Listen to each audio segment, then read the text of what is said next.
que quando eu falo em distância, eu não estou falando só da distância física, da distância geográfica, né?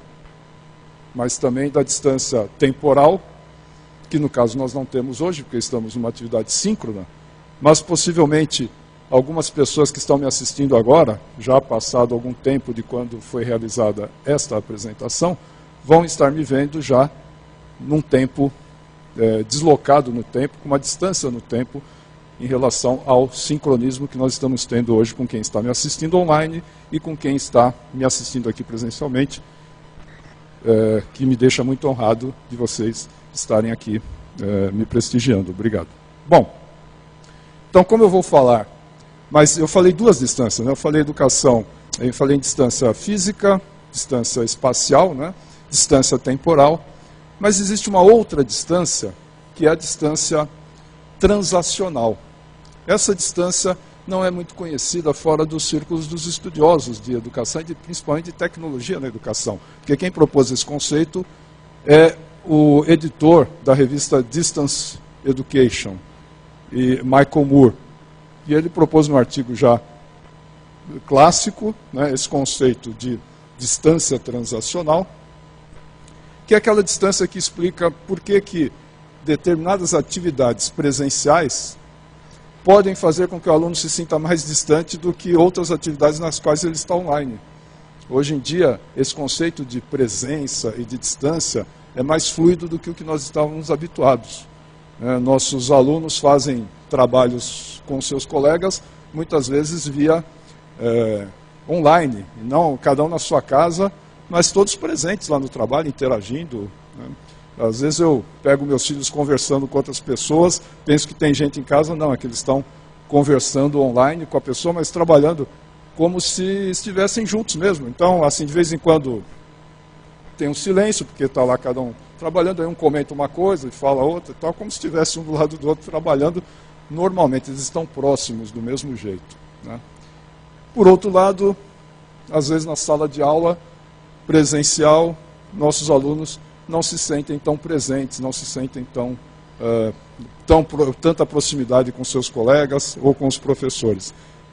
Esse conceito é de distância transacional, que é a distância psicológica, é aquela distância que é percebida pelo aluno e não é a distância que você pode mensurar por meios de dispositivos de medição, né, em metros ou em segundos, né? Então, como eu estou falando em distanciamento, eu vou me aproximar um pouco mais.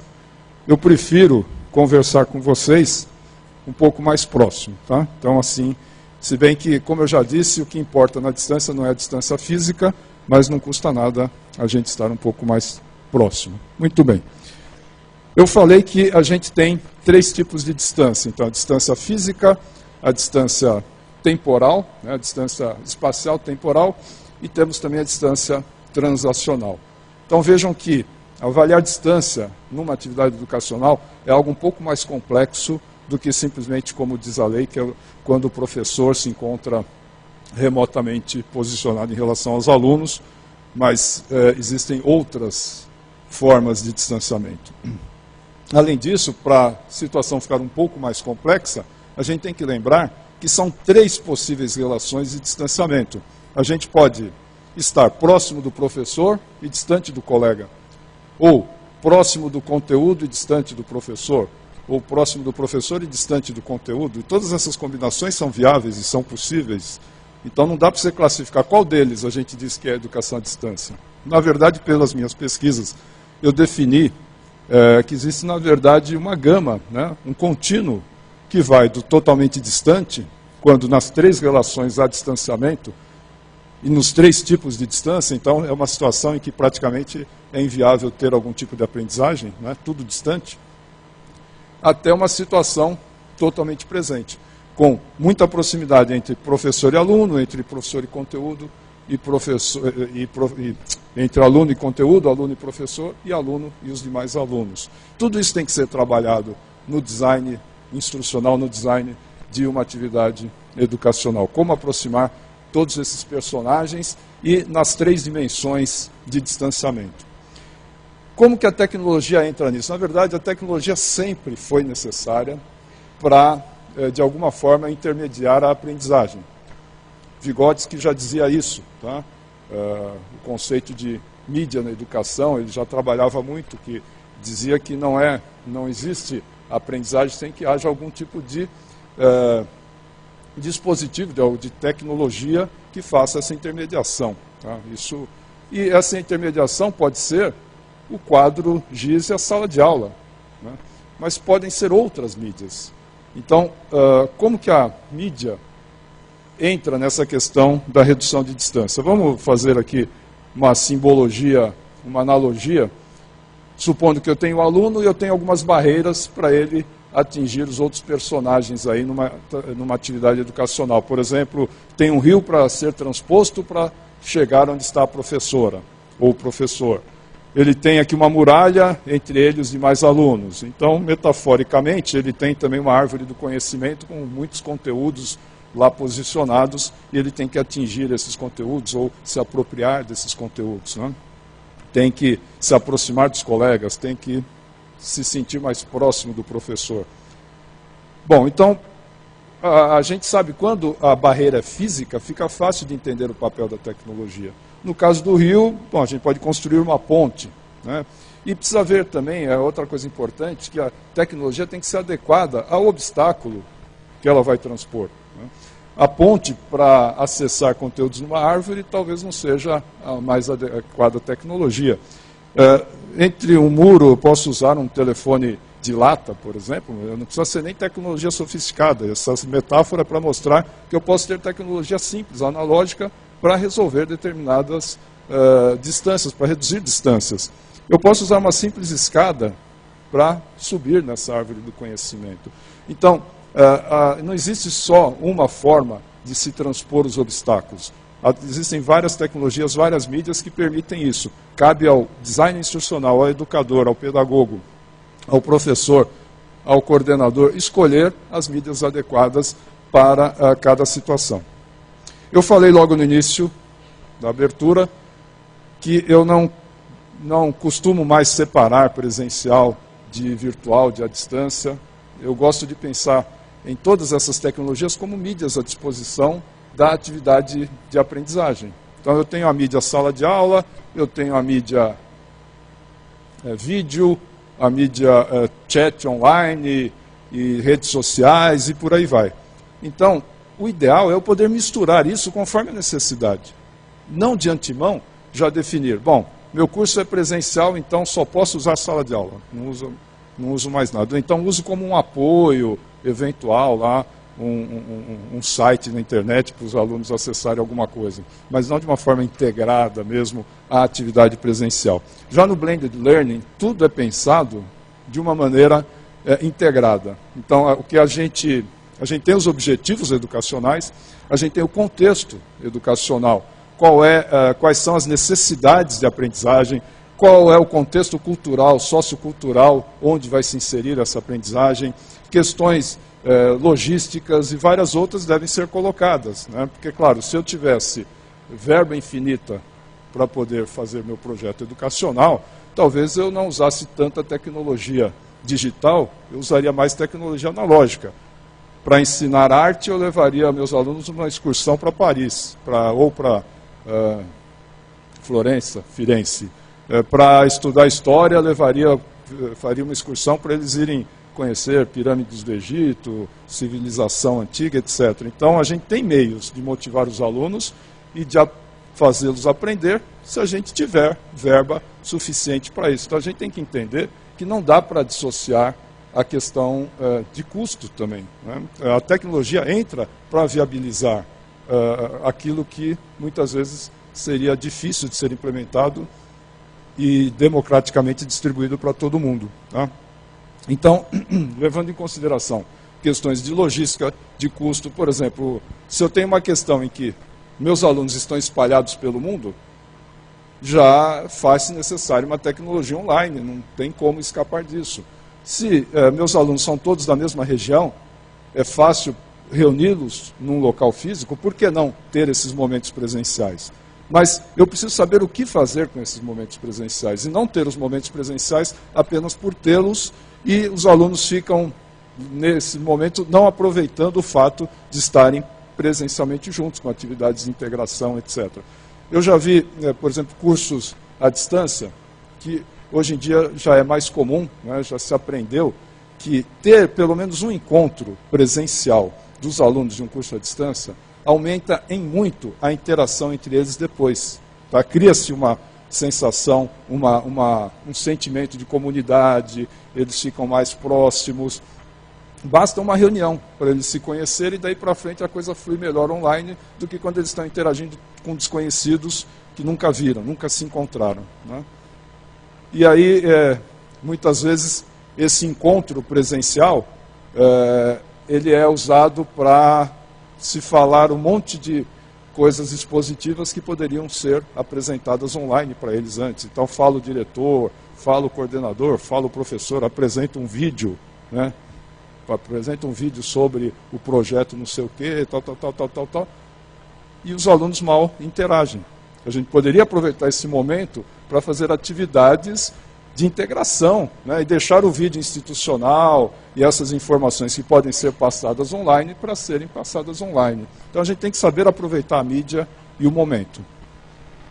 Bom, como a gente está falando de tecnologia, estamos falando de possibilidades, eu gosto de falar, olhar a perspectiva do futuro, vendo como que o futuro era visto no passado também, para a gente não incorrer nas mesmas visões, digamos assim, limitadoras, em que a gente não consegue quebrar paradigmas e consegue apenas imaginar no futuro aquilo que a gente faz agora feito de uma maneira um pouco diferente, mas da mesma forma. Então, por exemplo, aqui uma imagem clássica aí do passado, né, numa revista que coloca a visão de como seria a educação no futuro. Uma sala de aula toda tecnológica, claro que é metafórica também, né, em que os livros são colocados numa máquina e passados diretamente para a cabeça dos alunos. Né? Vamos carregar conteúdos aí nas cabeças dos nossos alunos. Bom, duas coisas me preocupam nessa imagem. Uma é que como é difícil a gente prever o futuro. Né? Como é difícil a gente agora tenta prever como vai ser daqui a um tempo, mas certamente vai ser diferente daquilo que a gente está imaginando. A outra coisa que me choca é como eles acertaram, o cartunista acertou muito de como está indo a educação, que é por um caminho de tentar jogar conteúdo na cabeça dos alunos, né? Que a gente ainda continua nesse modelo, apesar de tantos já séculos terem se passado. Falando no passado do futuro também, então primeiro eu falei o futuro do passado, agora o passado do futuro. É aquilo que foi feito no passado que está impactando hoje. Eu resgato aqui a figura do Ivan Sutherland com os primeiros experimentos de realidade virtual. Sabem quando, em que época que esses primeiros experimentos foram feitos? No MIT, Sutherland e outras instituições de pesquisa. Vocês têm ideia de quando que se começou essas pesquisas, começaram essas pesquisas de realidade virtual, que hoje já é algo bastante já do dia a dia. Eu vou mostrar algumas coisas mais recentes aqui de realidade virtual. Alguém chuta? Muito bem, década de 60. Na década de 60, os computadores comerciais tinham pouco mais do que 10 anos. E os computadores naquela época eram apenas comedores de números e não tinham nem monitor de tela como a gente conhece hoje. O máximo que eles conseguiam gerar eram coisas impressas. Mas a tenacidade e a persistência, a criatividade de um pesquisador consegue quebrar barreiras tecnológicas. Então ele conseguiu criar toda uma infraestrutura de realidade virtual usando tecnologia da época, tecnologia analógica. Para fazer um monitor de vídeo, ele usou um equipamento eletrônico chamado osciloscópio, que desenha sinais numa telinha para você monitorar sinal elétrico, e com isso ele conseguiu colocar imagens na tela. Uma das necessidades que a gente tem em realidade virtual é fazer o rastreamento do posicionamento da cabeça da pessoa. Porque você precisa saber para onde ela está olhando para gerar as imagens de acordo com o ponto de vista para onde ela está olhando. Essa é a grande mágica para quem já experimentou algum óculos de realidade virtual. Quem já experimentou algum óculos de realidade virtual aqui? Poucas pessoas ainda. eu acho que não passa de 2016 sem que vocês tenham experiência com algum óculos de realidade virtual, porque o óculos de realidade virtual já está virando um artigo de prateleira aí, comercial, que vai ser usado em videogames. E a experiência é impressionante quando você coloca um desses equipamentos, porque você vira a cabeça e a imagem muda de uma maneira realista, como muda no mundo real. Eu viro, eu vejo outras coisas aqui. Então você se sente dentro do mundo virtual. É diferente de você ter uma tela que na frente da sua vista, que quando você vira, a imagem vira junto, você percebe que, na verdade, é uma projeção. Ou quando tem uma projeção numa tela, você percebe que isso não é o mundo real. Mas, como você faz o rastreamento da cabeça, você consegue, então, mostrar o mundo de acordo com a perspectiva daquele momento, né? Bom, essa tecnologia é complexa para fazer isso em tempo real. Como que ele fez isso usando tecnologia da década de 60?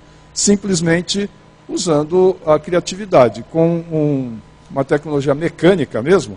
Esse equipamento que está preso à cabeça dessa pessoa tinha até um nome sugestivo de espada de Damocles, que é aquela espada que fica sobre a cabeça da pessoa, presa por um fio de cabelo de crina de cavalo, né? Porque para onde ele virava a cabeça, aquela haste ia junto. Essa haste estava ligada a duas câmeras de TV analógicas, né, no telhado aí desse prédio. Então, à medida que ele virava a cabeça, o rastreamento era automático, e a câmera virava junto. Então, ele estava vendo como se ele estivesse lá no telhado. E as pessoas sentiam medo, achavam que iam cair. Então, ele conseguiu provar o conceito de telepresença, quer dizer, a possibilidade de a gente se sentir em outro lugar. Essa é a base hoje para tudo que foi feito em realidade virtual depois disso, tá? Então, a importância de se olhar para o futuro e de se criar provas de conceito mesmo, de se fazer pesquisa, de se estar à frente do que acontece na tecnologia no mercado, né? Muito bem. Bom, mas importante também são os pesquisadores, são os pensadores, são não só na parte tecnológica, mas em todas as áreas de conhecimento. E eu vou citar aqui, sem conseguir, obviamente, ser justo com os vários pensadores que nos ajudam a entender melhor a educação. Então, eu citei alguns óbvios aqui, como, por exemplo, Vygotsky, que eu já citei no início. Como esses pensadores do passado eram atuais e são atuais ainda hoje. Então, Vygotsky falando do sócio-interacionismo, que só existe aprendizagem na interação com a sociedade, na interação com o outro. E hoje nós estamos vivendo o fenômeno das redes sociais, o fenômeno da interação social cada vez mais forte. E a gente precisa aproveitar esse potencial que antes não existia para aplicar as teorias de Vygotsky de uma forma mais intensa. A aprendizagem se dá na interação social e não despejando conteúdo na cabeça do aluno. Outra coisa que o Vygotsky falava e trouxe, é o que eu já citei, é o conceito da mediação, da mídia. Que você não tem aprendizagem sem ter algum instrumento que faça essa mediação, que ajude nessa mediação.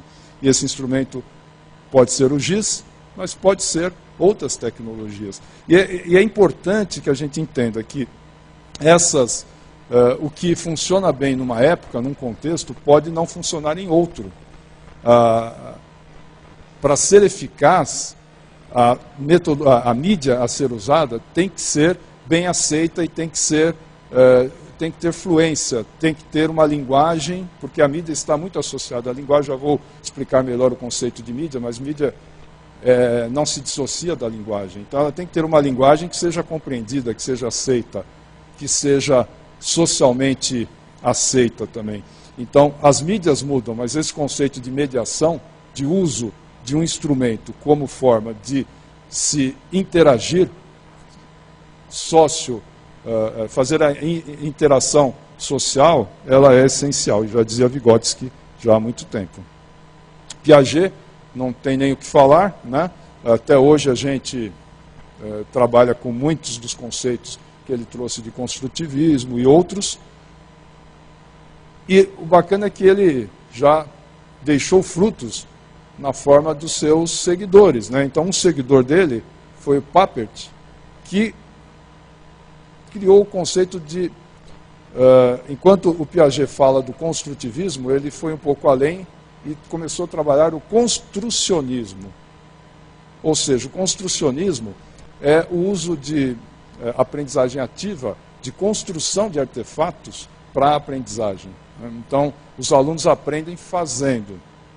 E hoje, isso é cada vez mais presente. A gente já sabe que, para as novas gerações, é difícil para eles aprenderem se eles não estiverem aplicando aquele conhecimento durante a aprendizagem, né? É difícil chegar para um aluno das novas gerações e falar, olha, aprende isso que um dia vai ser útil para você. Ele tem aquela percepção de que quando ele precisar, ele vai ter acesso à informação. Então, ele não precisa ficar guardando a informação para um dia usar. Ele precisa aprender a acessar a informação à medida que ele precisa e aplicá-la adequadamente. Ele precisa aprender a dominar essas novas mídias. Então, o construcionismo vem bem a calhar, e tanto que hoje em dia a aprendizagem ativa é muito defendida pelos educadores. É uma forma de aproximar o aluno que está se afastando das formas tradicionais que a gente conhece. Temos, não podia deixar de comparecer, o Freire, que ao falar da autonomia, da liberação, do aluno cada vez mais dono da sua autonomia na aprendizagem, né? Isso é cada vez mais necessário, porque se o aluno não tiver uma liberação, uma autonomia para discernir o joio do trigo, naquela imersão que hoje os nossos jovens sofrem de informação que vem de todos os lados, e se ele não souber ter o controle da situação, né, vai ser difícil ele se sair bem no futuro. Né? Ele tem que ter... não tem mais alguém que vai filtrar as coisas para ele, ele tem que ser o filtro, ele tem que aprender a ser dono da sua autonomia e da forma de como ele vai aprender, e o que ele vai buscar, e o que ele vai filtrar, o que ele vai descartar, etc. Bom, estou falando da tecnologia desde o início, então vamos um pouco mais agora falar sobre a presença, afinal, da tecnologia na educação. Ela sempre foi presente, mas agora ela é mais visível, é mais perceptível. Hoje a tecnologia não é tão disfarçada, digamos, quanto antes. Então, mas para falar sobre a tecnologia na educação, é importante entender o que é mídia. Então, Vygotsky falava do instrumento que é usado como intermediação nas atividades de aprendizagem. Mas que instrumento é esse? O que é essa mídia? Afinal, a gente fala em mídia. Jornal é uma mídia, a gente sabe, televisão é outra mídia, internet é uma mídia, DVD é uma mídia. Para a área tecnológica, a gente chama de mídia também, porque é o meio onde as coisas são armazenadas.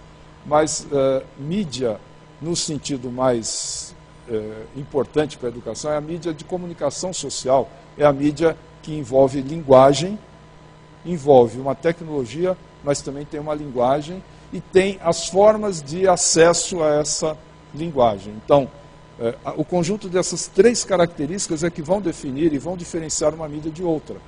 Então, a linguagem, a tecnologia e a operacionalidade. Como que eu acesso essa tecnologia? É mais interativa, é menos interativa? Como que é? Que controles eu tenho para acessar essa informação? Então é por isso que, por exemplo, uma revista é diferente de um livro, apesar de usar a mesma tecnologia, que é papel impresso, e a mesma linguagem, texto e imagem. Mas a gente sabe que uma revista e um livro são mídias diferentes. Um jornal é diferente. O que muda? A operacionalidade. A forma de ler um jornal é diferente da forma de ler um livro. Então, ele tem uma outra estrutura. A televisão, Qual é a diferença de assistir um programa na televisão ou um programa no YouTube? A primeira diferença é que um programa na televisão, que dure meia hora, a gente não, porque eu já não assisto televisão há muito tempo, mas quando eu assistia, parecia que passou muito rápido. No YouTube, um vídeo de 1 minuto parece que é uma eternidade. O que muda? Ambos são vídeo, estão passando num monitor ou numa projeção, etc. Então, a postura é outra, a operacionalidade é outra. Quem está interagindo com o vídeo no YouTube tem uma tendência de já estar vendo esse, mas já estão pipocando outros aqui, já fica curioso de ver o outro, e não tem muita paciência de ficar vendo aquele vídeo de uma forma como ele assiste na televisão. Ele é menos passivo. A tecnologia, a linguagem é a mesma, é imagem em movimento e som, mas é outra mídia. Por outro lado, se eu vou no YouTube e escolho um filme que eu quero assistir, um longa-metragem, aí eu já ponho em tela cheia e mudo a minha postura de para frente, né, que é a diferença da postura quando você está mais propenso a interagir, a sua postura é mais colocada para frente. Quando você está mais passivo, consumindo, uma postura mais recostada. Então, você muda a sua postura e aí sim você assiste aquele YouTube como você estaria assistindo a televisão. O que aconteceu? Você tem aí um exemplo de mídia virtual, que é uma mídia dentro de outra mídia. É o equivalente a você ler um livro no computador, é diferente de você navegar num site no computador. Então, a mídia tem a ver com a forma como você opera, além da linguagem e da tecnologia, né? Então, é importante entender o que é mídia para saber aplicá-la adequadamente na educação. Então, eu perguntei no início, internet é mídia? Computador é mídia? Tablet é mídia? Smartphone? Por essa definição que eu dei agora, o que vocês acham? São exemplos de mídia de comunicação? Como? São exemplos de tecnologia, né? Então, não são exatamente mídias, são tecnologias de suporte para mídias. Então, como eu disse, tecnologia tem esse tripé, a mídia tem esse tripé. Tecnologia, linguagem e operacionalidade. Quando eu falo internet, eu não estou dizendo qual é a linguagem que eu estou usando na internet. Eu posso usar vídeo em movimento na internet, eu posso fazer um chat na internet, texto, voz. Na verdade, a internet é uma tecnologia que suporta todas as demais mídias. E o interessante é que com novas tecnologias, em geral você consegue reproduzir a mídia anterior, mas você consegue criar novas mídias. Aconteceu isso com a TV, por exemplo, que os primeiros programas da TV pareciam programas de rádio na TV, porque era uma adaptação. Eu consigo ter um programa de rádio na TV, mas hoje eu não consigo ter um programa de TV no rádio. Então, uma mídia nova consegue absorver a outra, mas ela cria a sua própria linguagem. E na internet estão surgindo essas novas linguagens, essas novas mídias o tempo todo, né, que estão assustando o status quo, digamos assim, né? Então, novas mídias que surgem acabam criando novos serviços. Então, hoje a gente vê as grandes redes de TV preocupadas com a distribuição de vídeo por streaming, que permite que você assista o filme que você quer na hora em que você quiser. Isso daqui é uma revolução em relação a como se assistir a TV. Imagina essa nova geração vai ter paciência de esperar uma semana para ver o próximo capítulo de uma série, ou num horário tal assistir uma novela. Então, novela está fadada a acabar, essa programação, grade de programação com horário definido, não tem jeito. A hora que você fornece a tecnologia que permite ao ser humano fazer aquilo que ele demanda fazer, então a gente precisa entender isso, porque existe uma discussão se a mídia ou a tecnologia muda a forma como a gente age, ou seja, a tecnologia muda a sociedade ou a sociedade que muda a tecnologia. Nós somos o que somos por causa da tecnologia ou a tecnologia é o que é porque nós somos assim, queremos essa tecnologia? Isso dá uma boa discussão, né? Então, a gente vê motoristas de táxi preocupados com aplicativos de novas formas de serviço de transporte. A gente vê as empresas de telecomunicações preocupadas com aplicativos de comunicação instantânea. Não adianta, pode brigar, espernear, isso não tem como segurar. Tá? Se espernear e reclamar de que vai perder emprego, etc., funcionasse, a gente ainda estaria usando teares para fazer roupa. Né? A gente ainda estaria usando cartão perfurado. Eu lembro de quando eu era aluno na USP, uma funcionária que tinha sido contratada para ser perfuradora de cartão. Mas não se usava mais cartão. E ela ficava o tempo todo andando para cá e para lá e não adiantava passar outra coisa para ela, porque ela falava, não, mas eu fui contratada para ser perfuradora de cartão, não faço outra coisa. Certo? E estava respaldada, digamos assim, na lei, porque desvio de função, ela é perfuradora de cartão. Tá? Não admitia digitar em outras máquinas. Então, esse tipo de pensamento assim não tem futuro. Tá? Bom, então, tecnologias e não mídias. Mas são importantes, porque são as tecnologias que dão suporte para isso tudo. Então, quando eu perguntei se é a tecnologia que muda a gente, se é a gente que muda a tecnologia, eu encontrei na internet circulando essa imagem que é bem interessante, que mostra que, será que é a nova tecnologia que está deixando a gente antissocial? Uma imagem fala por 1000 palavras. Outra questão, mídias na educação. Como eu disse, é importante que a mídia seja adequada ao contexto, principalmente ao contexto social. Então, vídeo, aula com vídeo, há algum tempo atrás, para gerações anteriores, não era muito bem aceita. Agora, imagine uma geração que já cresce interagindo com o tablet, acessando vídeos no YouTube. Para as novas gerações, aprender com o YouTube, aprender com vídeo, é algo normal. Aliás, quando surge uma dúvida, agora antes eles iam perguntar para o pai, ou para a mãe, ou para o irmão, ou para o professor. Né? Agora surge uma dúvida, eles perguntam, não é mais nem para o Google, é para o YouTube direto. Eles já querem achar o vídeo que explica aquilo. Né? Então, a gente tem que levar em consideração como que a sociedade está mudando, porque a escola não pode ir por um caminho afastando da realidade social. Quando o aluno entra na sala de aula, é uma outra realidade. Não adianta. A gente pode, claro, e tem que criar alunos que lutem por melhorias na sociedade. Né? A gente não pode aceitar passivamente qualquer coisa que aconteça na nossa sociedade. Mas uma coisa é a gente lutar para mudar, outra é fingir que não existe aquilo. Então, principalmente agora, os nossos alunos precisam ser preparados para viver numa sociedade cada vez mais perigosa, digamos assim.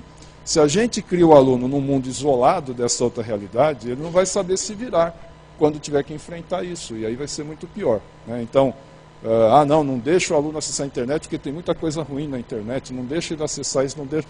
A gente está criando uma falsa realidade, porque a realidade é que coisas ruins são acessíveis. Então tem que criar aluno que goste de coisas boas, e não que goste de coisas ruins. Eu simplesmente, escondendo do aluno, não deixando ele acessar nada, etc., só acirra a curiosidade e incentiva para ele ir atrás de coisas ruins. Né? Então a gente tem que tomar muito cuidado com isso. Tem tudo com muita supervisão, mas sem ilusão. Então, falando de mídias na educação, uma outra imagem circulando nas redes sociais da nossa velha mídia. Né? Como que funcionava essa mídia? Ela tinha lá seus pontos positivos e negativos, mas era a mídia que a gente tinha, e socialmente bem aceita, e funcionava. Mas isso é um erro que a gente cai também, né? A gente fala, funcionou para mim, tem que funcionar para o meu filho. Não é assim. O contexto era outro. Então usar isso de, eu aprendi assim. Na minha época, não adianta, era a sua época. Agora é outra época. Tá? Então, por que isso sempre teve seus problemas, mas no fundo eu aprendi assim, muitos de nós aprendemos assim. Bom, os alunos, pelo menos, tinham que copiar. Era a única fonte de informação que eles tinham para estudar para a prova, né? Então tinham que, de alguma forma, anotar. Quando começou a surgir os xerox, já começou a deteriorar isso aí, porque um só copiava, os outros já iam xerocando, a coisa já... Porque pelo menos ao copiar, não vou dizer que cópia é um bom método de aprendizagem, tá? Mas pelo menos fez um círculo que passou pelos olhos, pela vista, cérebro ou pela mão, e depois não sei qual a sequência, mas de alguma forma ele interagiu com esse conteúdo, né?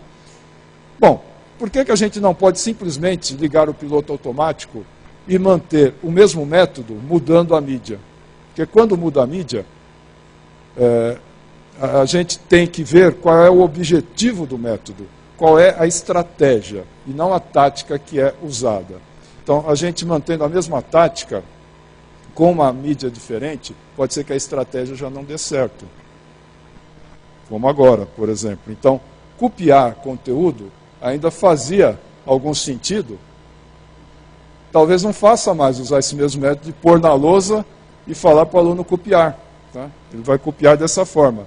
Duvido que ele vai olhar depois.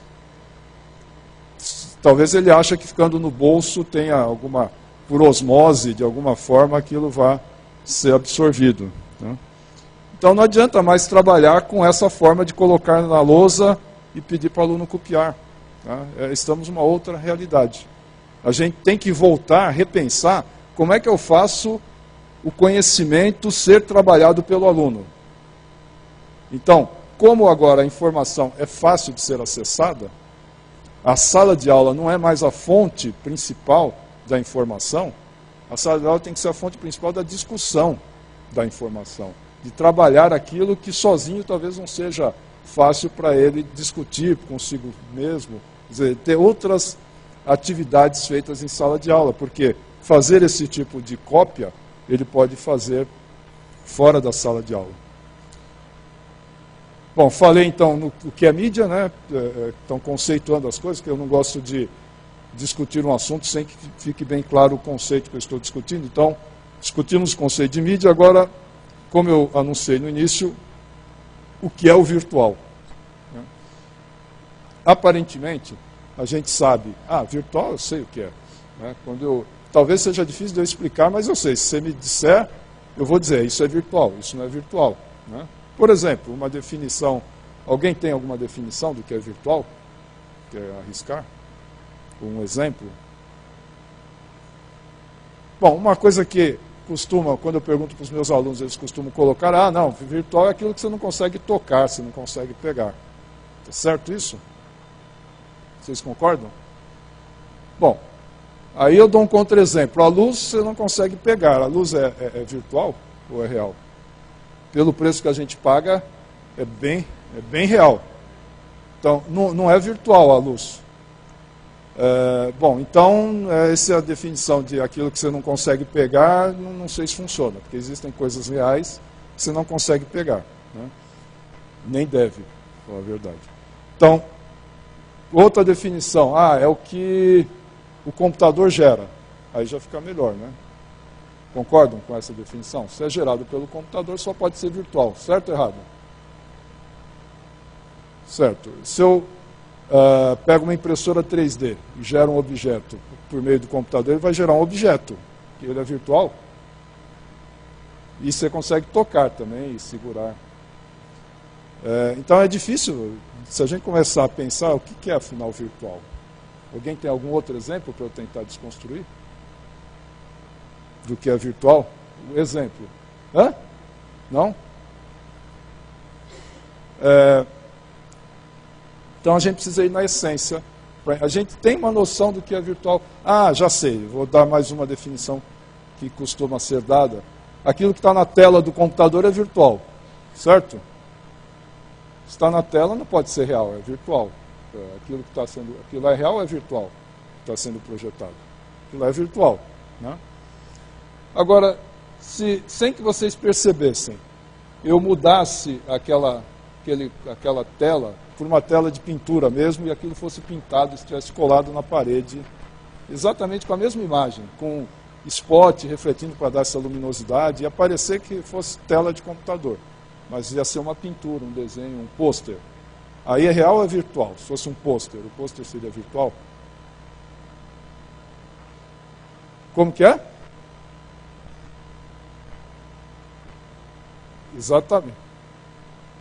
Exatamente, é o que eu vou tentar fazer, a loucura de entrar agora, me ajudem aí, por favor, mas às vezes a gente precisa Tudo vem da filosofia, a ciência vem da filosofia, né? Eu trabalho com computação, a lógica de computação, o digital, os operadores lógicos, que são a base da computação, vieram da filosofia. A lógica nasceu da filosofia. Quem estuda direito, estuda filosofia, claro, precisa estudar filosofia, mas até para as argumentações, para você ter lá uma fundamentação na argumentação de um juiz, tem que ter toda uma lógica. Então, filosofia permeia tudo, inclusive a tecnologia, né? Então, ó, como ela colocou, isso seria um fragmento da realidade. Eu diria mais, não necessariamente um fragmento, mas uma representação de uma realidade, né? Uma simbologia. Então, isso representa uma realidade. Mas eu posso representar essa realidade pintando um pôster e colando o pôster, ou projetando. Por que esse projetado eu vou chamar de virtual e o pôster de real? Se o que eu estou percebendo é exatamente o mesmo fenômeno, é a mesma coisa. Se eu colocar um relógio na parede, tá? Daquele tradicional com ponteiro, vocês vão dizer que é um relógio real.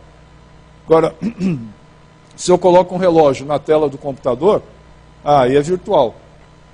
Se eu pego a tela de um tablet, que tem com o relógio sendo simulado um relógio analógico, colo na parede disfarçado, parecendo um relógio, para todos os efeitos é um relógio real. Então, o que é virtual, o que é real, é difícil quando a gente tenta ir por esse caminho. Sem tentar entender a origem e o significado real da palavra virtual, que vem de potencial. Então, virtual é aquilo que tem potencial. Outro erro também, outro erro conceitual, digamos assim, é dizer que virtual é aquilo que não é real. Porque se você disser que aquilo lá é virtual, mas não é real, é uma inconsistência, porque se eu estou vendo, se ele existe, é real. O que existe é real, né? Então, não existe essa contraposição entre virtual e real, e eu vou explicar por quê. Tá? As coisas podem ser reais e virtuais ao mesmo tempo, e elas são reais e virtuais. Porque virtual não é isso que a gente intuitivamente pensa, daquilo que não é palpável, ou aquilo que o computador gera. Porque virtual é potencial. Eu vou mostrar com exemplos, me baseando no livro do Pierre Levy, que é um filósofo que fala sobre tecnologia, e tem um livro chamado O que é Virtual. Né? Vamos pegar o exemplo da semente. Então, eu tenho uma semente. A semente é real ou ela é virtual? Real. Não estou dizendo essa que está aqui, porque essa é uma representação da semente. Mas se eu estivesse aqui com sementes de café, seriam reais, né? Não seriam virtuais. Só que elas são virtuais ao mesmo tempo. Como é que pode algo ser real e virtual ao mesmo tempo? É porque ela é uma semente real, mas ela é uma árvore virtual. Porque ela não é árvore ainda. Então, virtualmente, ela é uma árvore, porque ela tem potencial de vir a ser uma árvore. Logo, ela é virtualmente uma árvore. A gente cita esse conceito de virtual, por exemplo, é comum na época de eleições, quando um candidato vence, mas ainda não foi diplomado, não assumiu o cargo, de ele ser referido como virtual deputado, virtual presidente, virtual governador. Né? Porque ele não se desmaterializou, ele continua real, mas ele é virtualmente uma outra coisa, ele é virtualmente um presidente, é virtualmente um governador, mas não é ainda. Então, virtual é aquilo que pode vir a ser. Né? Esse é o conceito mais correto do ponto de vista filosófico. Não é como a gente usa exatamente nas tecnologias. Outra coisa importante, virtual não é garantia de que isso vai vir a ser. É possibilidade. Então, a semente tem a possibilidade de ser árvore, mas tem a possibilidade de virar um gostoso café. Coisas totalmente diferentes. Então, tem potencial, mas não tem garantia.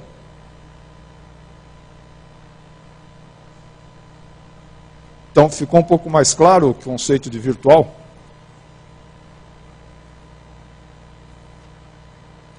Mas qual a relação com o virtual das TIC, das tecnologias da informação e da comunicação? Quando a gente fala em aula virtual, que mais? Conteúdo virtual. O que a gente está querendo dizer? É uma daquelas coisas que eu falei antes, que eu não consigo pegar, mas espera aí, mas um conteúdo gerado por impressora 3D eu consigo pegar, então não é por aí. dá para a gente conseguir definir, entender melhor o virtual por esse exemplo da semente, planta e café.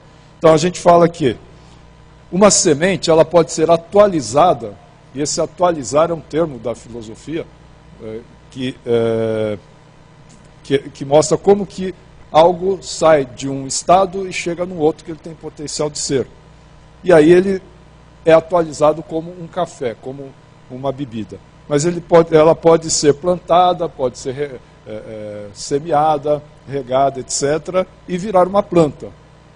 Então ela foi atualizada de uma forma diferente.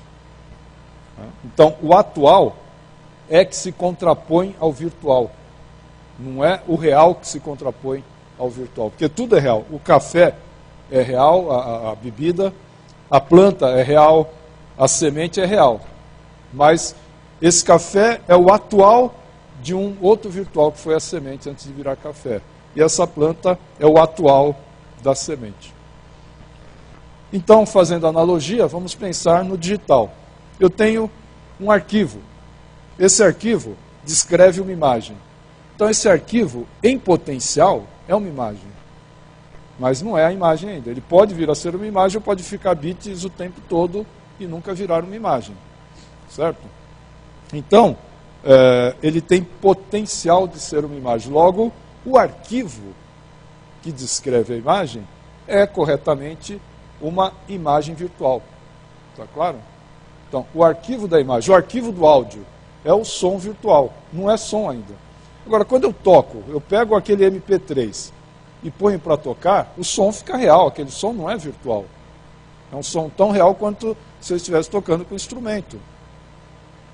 O que é virtual é o arquivo MP3 que está lá no tocador MP3. E a gente faz uma metonímia e acaba relacionando o virtual ao atual. O atual é o que realmente foi atualizado e gerou o som, por exemplo, se eu pegar um arquivo MP3, ou gerou a imagem se eu pegar um arquivo de imagem, né, e colocar numa impressora. Ou se for uma impressora 3D, eu posso gerar um objeto sólido. Então aquele objeto sólido não é mais virtual, ele é um objeto real. Mas a descrição daquele objeto que estava lá no arquivo, aí sim é aquele objeto virtual. E a gente faz essa metonímia, por isso que a gente mistura e fala, quando a gente já está vendo ou ouvindo, já não pode falar mais que aquilo é virtual. Tá? Mas ele foi virtual. E é isso que faz a diferença com a tecnologia que a gente tem hoje, a tecnologia digital. Mas essa mesma imagem, em vez de sair em papel, poderia sair num projetor, como está saindo aqui. Seria imagem real do mesmo jeito. Está usando uma outra tecnologia para atingir a nossa retina, mas é uma imagem tão real quanto outra. Agora, não confundir a imagem real com o que ela representa. Mas isso que ela representa não tem nada a ver com virtual. Aí é simbologia, é um ícone, é uma representação, é uma linguagem.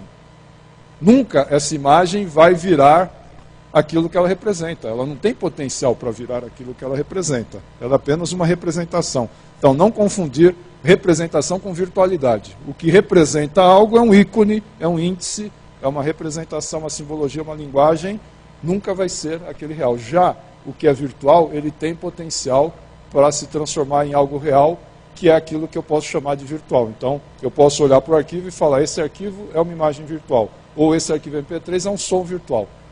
Tudo bem? Então, eu tenho também a atualização de um para o outro. Então, eu tentei dar uma redefinição do conceito de virtual nas TIC, nas tecnologias de informação e comunicação, para a gente não ter que mudar o linguajar que a gente já usa, a terminologia que a gente já usa, mas só que entendendo melhor o significado. Então, o que é o que a gente chama de virtual, ou como deveríamos entender quando nos referimos a algo virtual, uma aula virtual, um vídeo virtual. Eu proponho que seja interpretado da seguinte forma: virtual é o que pode ser atualizado e suprimido em tempo real. Esse é o grande diferencial da tecnologia digital. Porque eu poderia, com as tecnologias analógicas, construir objetos, né, com a mesma, só que não em tempo real, levaria muito mais tempo. Eu consigo, com a tecnologia digital, criar uma nova realidade instantaneamente. Eu coloco um capacete de realidade virtual e me transporto para um outro mundo. Então, essa atualização do arquivo que representa esse mundo para uma virtualização que, para mim, passa a ser real. Então, esse mundo que eu estou vendo é real, não é virtual. O virtual foi o arquivo que estava lá, que está sendo processado pela máquina. Então, a gente pode dizer que eu estou usando tecnologia virtual, estou usando um mundo virtual que agora está atualizado. Então, daí que vem os mundos virtuais, como Second Life, como outros, né? São mundos virtuais nesse sentido, porque eles podem ser desmaterializados e recompostos e recriados instantaneamente. Então, quando eu tenho essa possibilidade, a gente pode falar que estamos trabalhando com um ambiente virtual. Então, nesse sentido, a gente não precisa jogar fora essa terminologia, só ajustá-la um pouquinho para entender do que a gente está falando quando está falando de virtual. Alguma questão? Então, falando em virtual, vamos falar da realidade virtual. No início, antes de eu estudar Pierre Levy, entender melhor esse conceito de virtual, eu costumava falar, mas esqueçam tudo que eu escrevi, certo? Mas eu costumava falar que realidade virtual era um termo esquizofrênico. Porque como é que pode ser real e virtual ao mesmo tempo? Só que agora a gente sabe que é possível ser real e virtual ao mesmo tempo, porque o virtual não se contrapõe ao real. Então a realidade virtual tem todo sentido. É uma realidade que ela é virtualizável, ela está descrita de uma forma virtual e pode ser atualizada instantaneamente.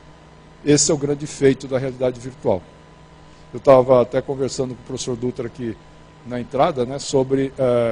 ele estava falando sobre uma compra online, né, que o professor Dutra estava falando. Né? E cadê o professor Dutra? Então, eu estava conversando com ele, ele me contou de uma compra online que ele estava vendo, em que a pessoa já vê tudo como vai ser, a hora que ela fecha, já vai para a casa dela, entrega exatamente tudo planejado, tudo bonitinho, etc. Não precisa mais nem fazer uma visita a uma loja física, né? Eu brinquei e falei, mas daqui a um tempo, você vai escolher fazer tudo isso, apertar um botão, instantaneamente a sua sala já está pronta, o seu mobiliário já está todo construído instantaneamente também. Porque é uma questão de tempo para a gente ter tecnologia que vai conseguir transformar do virtual para o real físico, para o real tangível. As impressoras 3D já são início, mas a gente vai muito além do que isso. Então, vai ser comum você fazer download de qualquer coisa. Então, roupa, você vai ter uma máquina que já constrói a roupa e já sai pronta, qualquer equipamento. Então, isso vai ser uma outra revolução. Mas, por enquanto, vamos falar de realidade virtual. Esse Oculus Rift, Oculus é a marca dele, né? Porque o termo correto para esse equipamento é capacete, né? É HMD, na verdade, o nome técnico, Head Mounted Display. É um dispositivo que é montado na cabeça, traduzindo literalmente. Tá? Mas essa empresa criou esse equipamento, chamou de Oculus, em latim, né? Que para a gente que temos a nossa língua derivada do latim, a gente interpreta como óculos mesmo. Então muita gente começou a chamar de óculos de realidade virtual para esses equipamentos de imersão, né? Mas o nome correto seria capacete de realidade virtual. Bom, mas esse óculos, chamado Oculus Rift, ele é digamos assim, uma quebra de paradigma, porque ele consegue trazer para o mercado uma tecnologia que já existia há muito tempo, mas usada só por grandes empresas, grandes laboratórios, instituições de pesquisa, etc., porque eram equipamentos muito caros. Né? O óculos de realidade virtual, o capacete de realidade virtual era um equipamento caríssimo por toda aquela tecnologia envolvida. Mas esse equipamento ainda está em versão protótipo, né? Mas deve sair em 2016. Ele deve ser um equipamento que vai custar preço de videogame. Tá? Então, imagine, a partir de 2016, já vai ser viável você ter, nas escolas, equipamentos com custo de videogame que permitem você se transportar para outros mundos.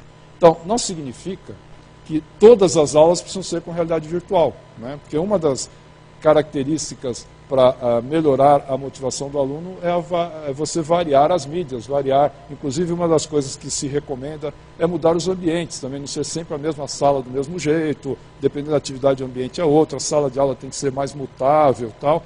Então, de vez em quando, uma atividade envolvendo realidade virtual é interessante, mas se a gente quiser, agora tudo é realidade virtual, aí vai ficar uma chatice também, né? Então a gente não pode exagerar, ou agora só aula com vídeo. É a mesma coisa que a aula expositiva, de vez em quando é legal a aula expositiva também. É que antes só tinha aula expositiva.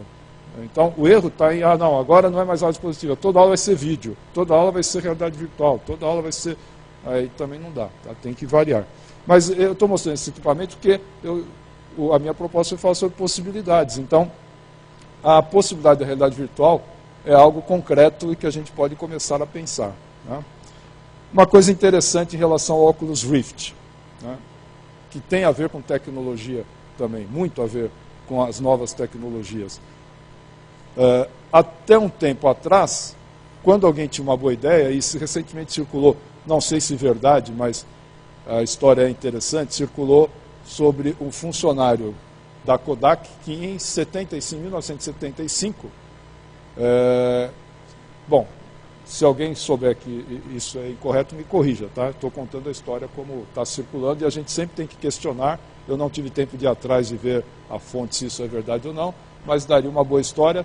Um funcionário em 1975 inventou a câmera digital, mas foi devidamente desestimulado pelos seus chefes e pela empresa a esconder esse invento.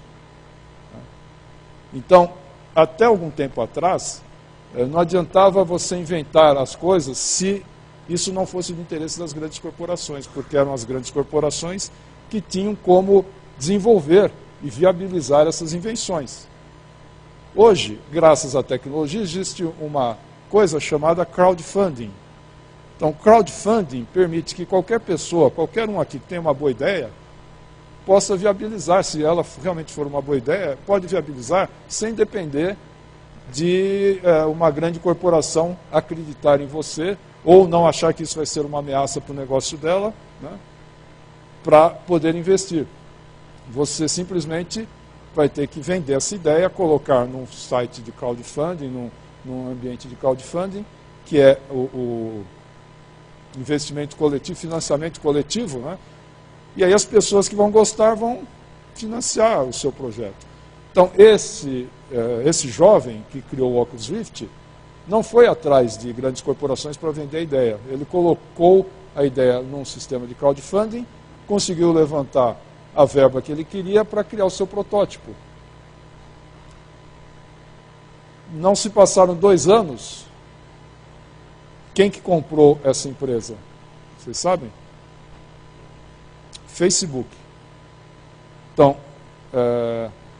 e sabe qual a idade dessa pessoa? Luke Palmer, se não me engano, que criou o Oculus Rift. Qual a idade ele tinha quando ele criou o Oculus Rift? Alguma ideia? 18. Talvez já com 16 tinha começado suas pesquisas, mas com 18 ele criou o produto, com 19 viabilizou a empresa, com 20 vendeu por, se não me engano, 2 bilhões, ou algo assim, ou 500 milhões, acho que foram 500 milhões para o Facebook. Então, se Facebook comprou, é porque ele viu alguma coisa nisso aí. Tá? Então a gente pode se preparar, porque devem estar trabalhando a rede social do futuro, em que a realidade virtual vai fazer parte. Bom, ao redor desse ecossistema, quer dizer, o Oculus Rift já começou a disparar uma série de outras consequências de empresas criando dispositivos para trabalhar também com essa tecnologia, como, por exemplo, essa esteira chamada Virtuix Omni, que é uma esteira em que você anda para qualquer lado. Diferentemente daquela esteira de educação, de academia, né, que você só anda para frente. Não, com essa esteira, você anda para qualquer lado. E é um baixo custo, tá? Porque existem já essas tecnologias de esteira para simuladores usados pelo exército americano, etc., que são caríssimos. Mas aqui é uma tecnologia, digamos, de baixo custo que permite a pessoa caminhar indefinidamente. Então, imagine a pessoa dentro de um mundo virtual e podendo caminhar indefinidamente, as possibilidades de simulação que isso não cria. E acaba com aquela coisa também de que videogame é algo muito passivo, muito, digamos, sedentário, né? Porque você vai poder criar games em que a pessoa vai realmente se movimentar. Só que, como a Facebook comprou o Oculus Rift, que é barato, né? É barato assim, entre aspas, né? Mas sei lá, se prevê que vai ser vendido na faixa de 300 a 400 dólares. Né? Algo que até bem pouco tempo atrás era na faixa dos 10 mil dólares, ou mais, dependendo da qualidade. Então, a Google, vendo que a Facebook estava investindo nisso, resolveu, digamos assim, fustigá-la e criou um óculos de baixíssimo custo. Custa acho que 20 dólares, se não me engano. Você monta, é de papelão, vem já com as lentes, vem até com um imã para você poder controlar o celular, o botão do celular. Então, ele é barato se você não contar o preço do celular, porque dependendo, o celular pode custar 2 vezes o preço de um óculos Rift, né? Mas já que você tem o celular, pelo menos você pode... Então, quem tem um smartphone não sabe, mas já tem virtualmente um óculos de realidade virtual. Certo? Então, todo smartphone é um óculos de realidade virtual. Por quê? Porque a tecnologia que está por trás do Oculus Rift é a tecnologia que é usada na maioria dos smartphones. Lembram que eu falei da questão do rastreamento da cabeça? Que para você ter a sensação, você precisa virar e o sistema saber que você virou e mudar a imagem que está sendo digitada. Mas os smartphones já vêm com sensores, bússola, sensor inercial, giroscópio, GPS, tem um monte de sensores lá que são subutilizados. Mas como eles são construídos em larga escala, sai barato. Então já vem, é mais barato já colocar isso em todo smartphone do que a pessoa selecionar o que quer. Ah, o meu eu quero com giroscópio. O meu, não, põe em todos. Põe câmera, põe... Então, celular já vem com toda a tecnologia que um óculos de realidade virtual precisaria. Então é só pôr esse papelão. Para que serve o papelão? Para poder separar as duas imagens, para a gente poder ter a visão estereoscópica. E aí você consegue ver em 3D, como num filme 3D, mas com uma vantagem. Porque quando você olha para um filme 3D, você vê volume, mas você percebe que se você vira a cabeça, ele continua onde está. Então você não está lá dentro do filme. Agora, a hora que você assistir, e agora que vocês sabem, basta comprar esse Google Cardboard, que também já tem várias cópias vendidas na China, 5 dólares. Né? Então, dá para você colocar para todos os seus alunos. Só precisa ter smartphone, tá certo? Mas, hoje em dia, cada vez mais os nossos alunos vão trazer smartphone para a sala de aula. Aliás, uma das tendências na área de educação se chama BYOD. BYOD. Bring your own device. Traga o seu próprio dispositivo. Lembram quando a gente brigava com as direções das escolas para conseguir a atualização dos computadores nos laboratórios de informática, né? Que era os computadores estão todos atualizados, e era aquela briga. Aí quando chegavam todos os computadores novos, ficava tudo encaixotado, porque não, primeiro precisa fazer um treinamento, primeiro precisa não sei o quê, precisa tomar cuidado. Bom, era uma luta para a gente ter toda essa tecnologia na sala de aula, certo? Hoje, virtualmente, né, potencialmente, a gente tem esse laboratório nas nossas salas de aula. Porque os computadores que estão nos bolsos dos nossos alunos são mais poderosos do que aqueles computadores que nós brigávamos algum tempo atrás para ter. E o que a gente faz? Pede para eles desligarem, né, todo esse potencial. Antes a gente lutava para ter esse laboratório. Agora, se você tem virtualmente esse laboratório, você não quer, porque vai atrapalhar a aula. Né? Então, todo smartphone é um laboratório em potencial. Tem muita coisa que a gente pode fazer com ele. Por exemplo, se transportar para outros mundos por meio de realidade virtual. Tem uma coisa já no YouTube, que muita gente não sabe, os filmes, vídeos em 360 graus, já viram? Procurem vídeo 360. Não agora, por favor. Não, pode ser. Vai. Não vou eu bloquear que vocês usem esse potencial que vocês têm aí nos bolsos. Tá? Então pode olhar o YouTube 360 graus. Mas se você olhar o YouTube 360 graus, você vai ver que, ao mexer o celular, o filme está rodando, tá? O filme convencional a gente já está acostumado, aquele enquadramento da câmera, você olha pelos olhos da câmera.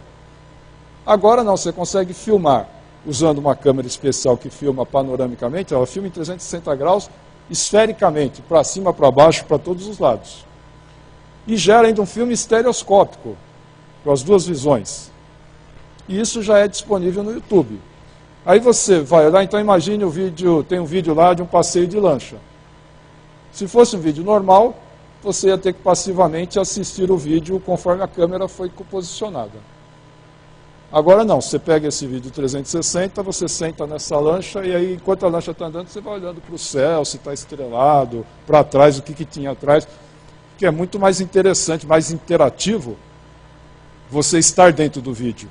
Então, daqui a um tempo, você vai realmente conseguir se transportar para outros lugares a baixo custo.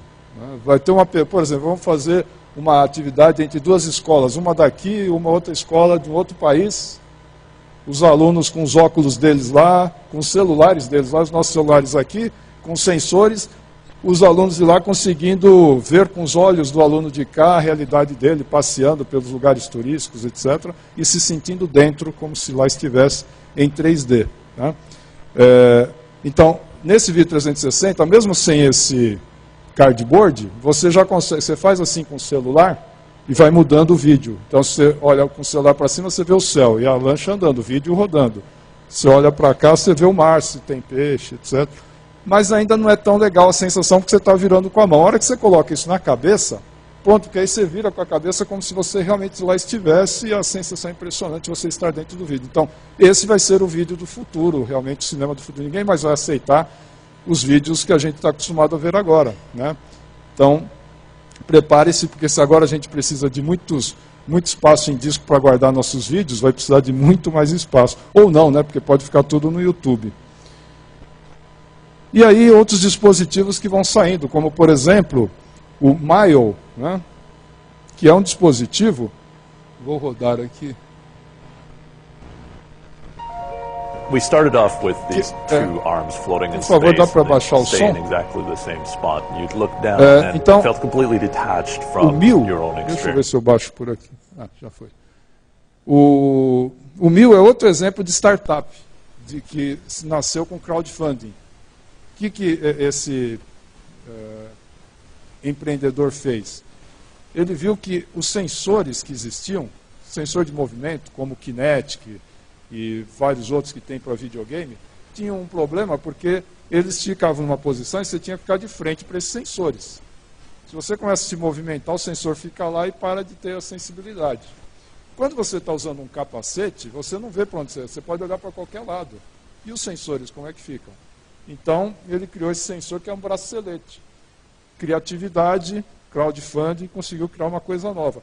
Esse bracelete, ele percebe os impulsos elétricos dos nossos tendões e consegue saber os dedos que eu estou mexendo. Além disso, ele tem sensores de posição para saber onde o braço está. Com isso, então, você consegue interagir se movendo para qualquer lugar usando um óculos de realidade virtual, por exemplo. Então, aqui ele descreve que a pessoa sente o braço como se fosse dela mesmo.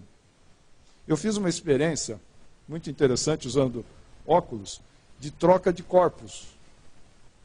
Tem o Philippe Bertrand, é um artista muito tecnológico, que ele criou um laboratório chamado Be Another Lab, laboratório para ser outra pessoa. Ele está fazendo,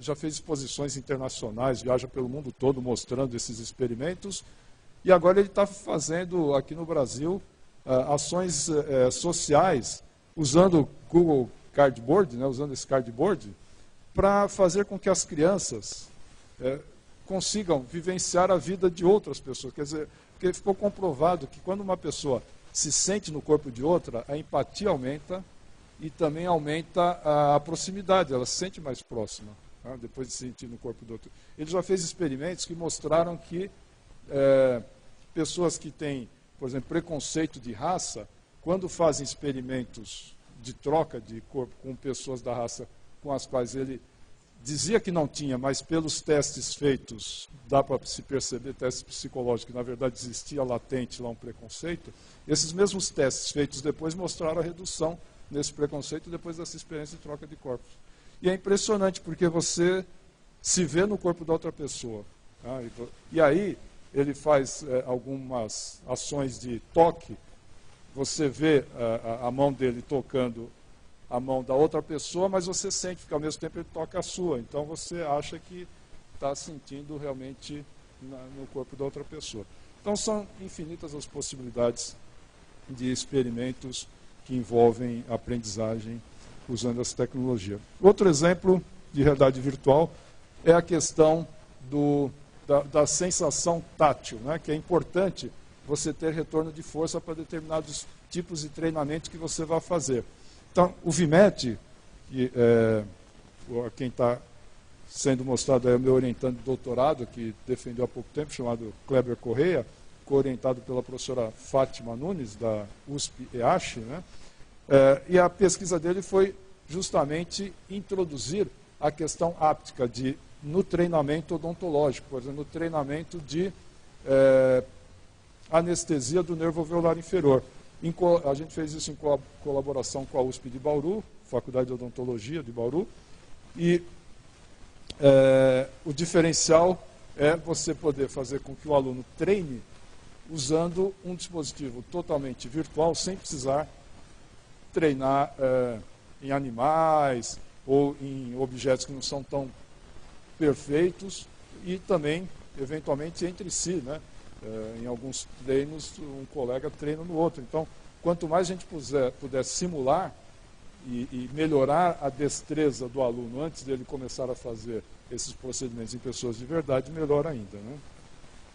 Bom, falei em realidade virtual, a outra tecnologia associada à realidade virtual é a realidade aumentada. Qual que é a diferença da realidade virtual para a realidade aumentada, né? No caso da realidade virtual, o usuário, né, a pessoa que está usando o sistema, ela tem que se sentir dentro desse outro mundo. Ela é transportada do mundo onde ela se encontra para uma outra realidade. Então é a realidade virtual, né?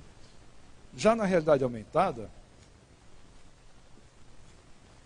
a pessoa continua no ambiente onde ele está presente mesmo, e os elementos virtuais são misturados a esse ambiente. Então esse é o diferencial da realidade aumentada. Então aqui é um exemplo de uma palestra que eu dei usando realidade aumentada, foi online. Eu estava então apresentando a palestra e demonstrando também. Então, no caso, eu estava segurando o feto virtual de uma criança, um feto virtual que foi desenvolvido dentro do projeto VIDA, que é um projeto de realidade virtual e aumentada de Atlas de Anatomia, no qual você pode manipular os objetos anatômicos com as mãos, aumentando a proximidade entre aluno e conteúdo, né? Então,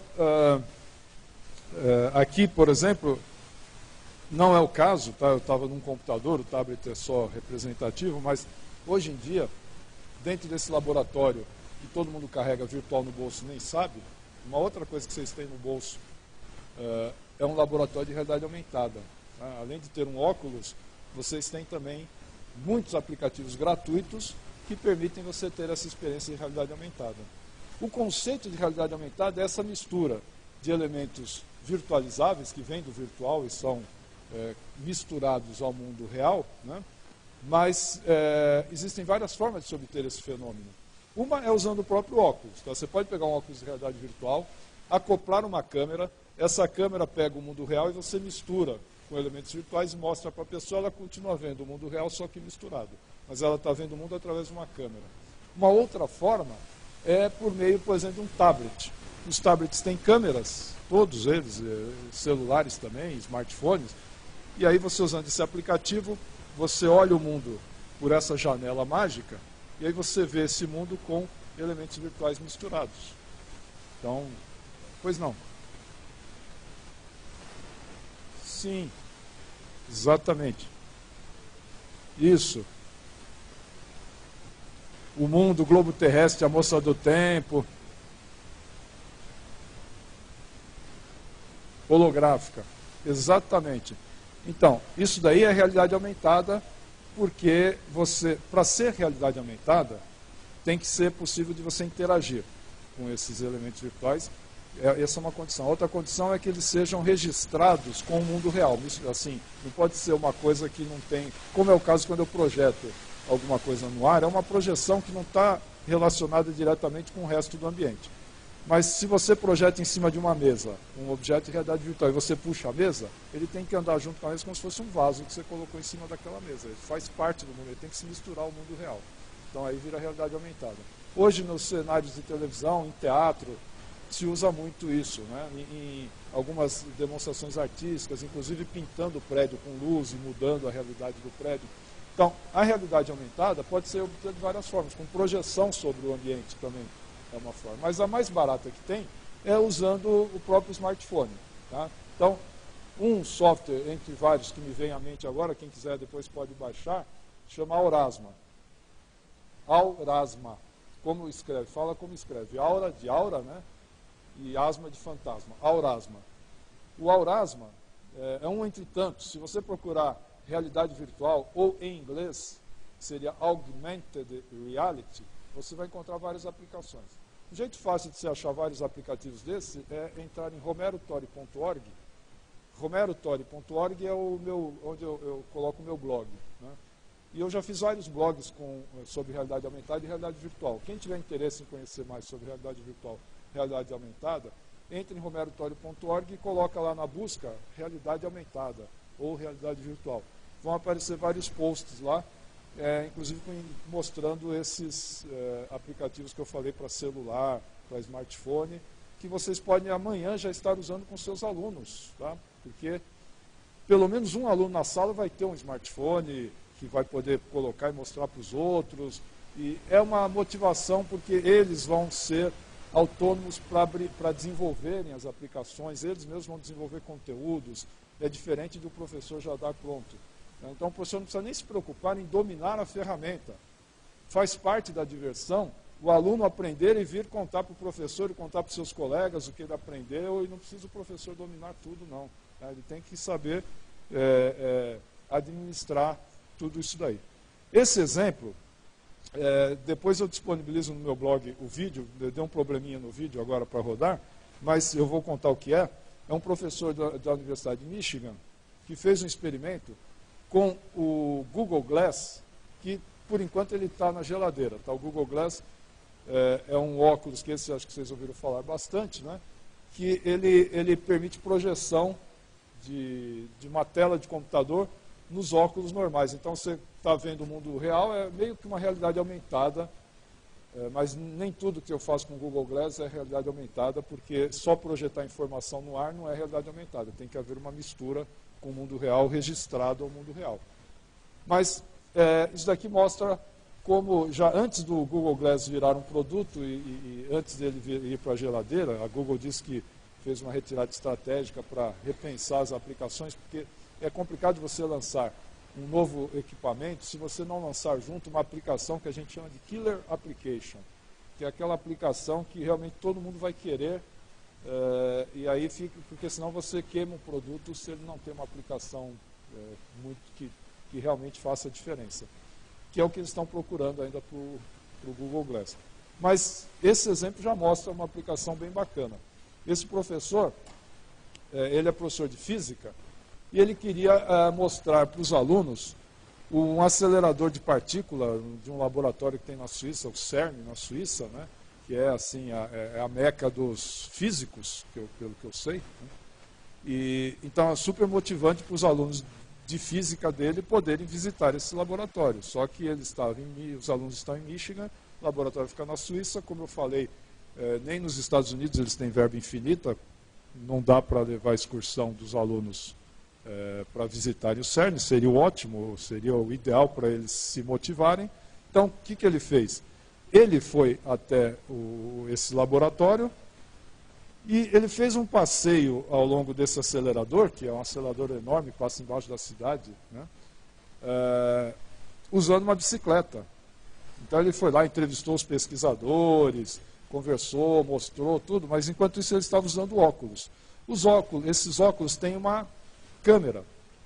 Então, tudo que ele estava vendo, os alunos no telão, na sala de aula, aí nesse vídeo mostra, né, estavam lá vendo o que ele estava vendo, interagindo com ele. E aí, professor, pergunta tal coisa, ele ia conversando com os alunos, então as dúvidas que os alunos tinham, ele já esclarecia na hora. Ah, professor, mostra mais aquele, o que é aquilo lá, tal, aí ele mostrava, ia caminhando.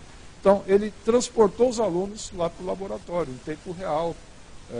É diferente de mostrar um vídeo do acelerador de partículas, né? Então, outro exemplo de uso de realidade aumentada. O HoloLens é um outro óculos, só que esse é um óculos de realidade aumentada que promete ser lançado pela Microsoft, também lá pelo ano que vem, que permite você ver, então, objetos de realidade aumentada no mundo real. Aqui tem um vídeo para mostrar, um vídeo conceito, né, da Microsoft mostrando esse HoloLens. Enquanto ele roda, eu posso explicar melhor aí. E eu posso tomar uma água também.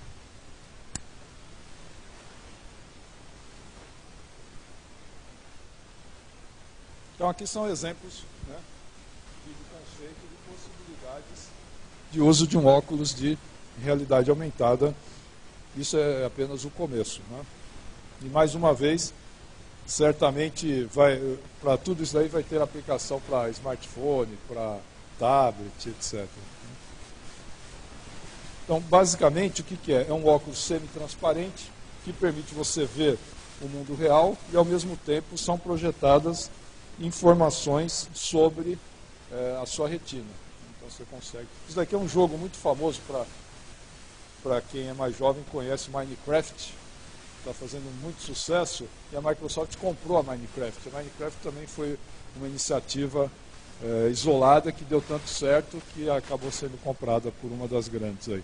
A Microsoft comprou esse Minecraft e já fez uma versão de realidade aumentada. Então vai dar para criar o mundo Minecraft na sua sala. Então aí tem algumas possibilidades.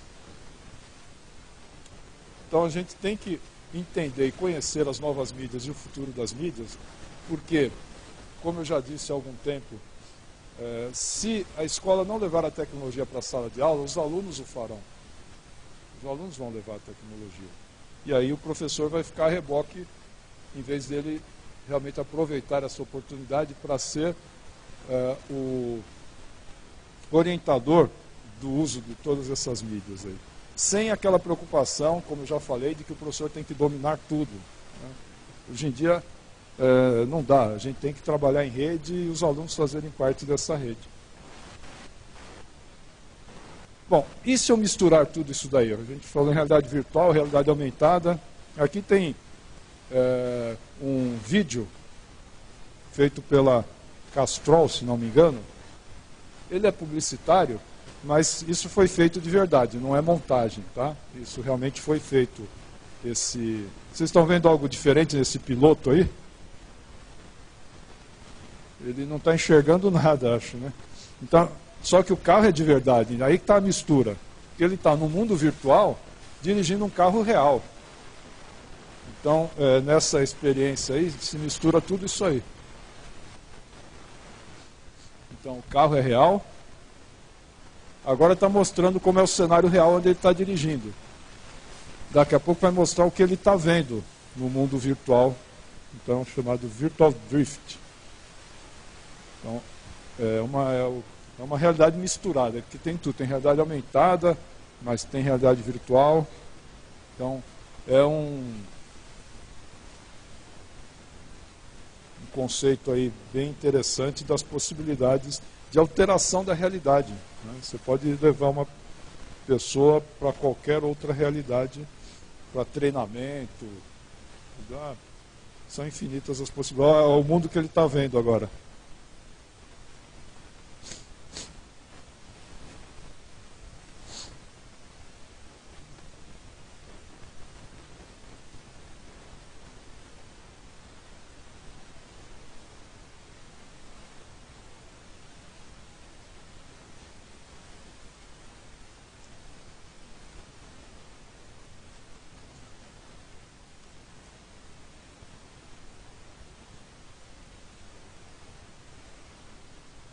Difícil separar o que é real do que é virtual.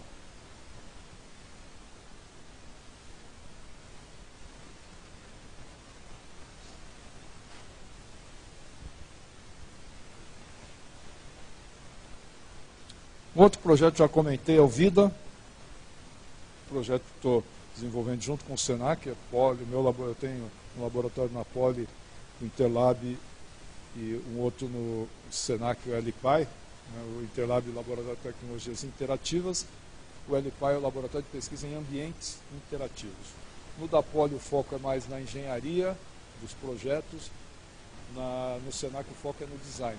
Então consigo ter uma sinergia entre pesquisas realizadas num laboratório e em outro, tendo o mesmo objeto de estudo, no caso aqui um atlas anatômico holográfico, entre aspas, né? Porque a holografia de verdade não é, ainda a gente não tem, né? Mas em algum momento a gente vai ter um dispositivo que projete imagens holográficas.